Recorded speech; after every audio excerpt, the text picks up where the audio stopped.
அப்பா மரிக்கும்போது என்கிட்ட இத்தனை கோடி வச்சுக்கப்பா சர்ச்சை கட்டுப்பான்னு சொல்லலை. கர்த்தரை பிடிச்சிக்கோ, கர்த்தரை நம்பு, அவரை விசுவாசி, கர்த்தர் நடத்துவார். இந்த வார்த்தையை தான் அவங்க அடிக்கடி சொன்னாங்க. இது ஏதோ வெள்ளைக்காரன் கொடுத்த பணம் இல்லை, கர்த்தர் கொடுத்த பணம்.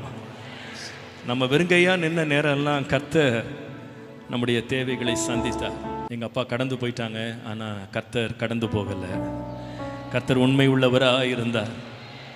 என்னால் ஒவ்வொரு படியும் சொல்ல முடியும். நான் விட்டிங்கன்னா நான் ஒவ்வொரு வாரம் கூட ஒரு தேங்க்ஸ் கிவிங் வச்சுருவேன். ஏன்னா எவ்ரி வீக் கடந்து போகிறது எவ்வளவு பெரிய ஒரு சாதனை, ஒரு பெரிய சவால் என்றதை கர்த்தர் அறிவார், நாங்கள் அறிவோம். ஒவ்வொரு வாரமும் நெருக்கத்தின் வேளையில் அப்படி நிற்கும்போது, வழியே இல்லை, என்ன வழி தெரியலை, அப்படி நிற்கும்போது கர்த்தர் அப்படியே ஒரு அதிசயமாக ஒரு பாதையை திறந்து காட்டுவார். அவர் உண்மை உள்ளவர் என்பதை காட்டுவார்.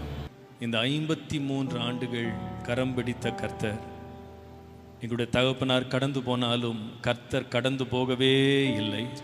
அவர் உண்மை உள்ளவராய் இருந்தார். அவர் உண்மை உள்ளவராய் இருந்தார்.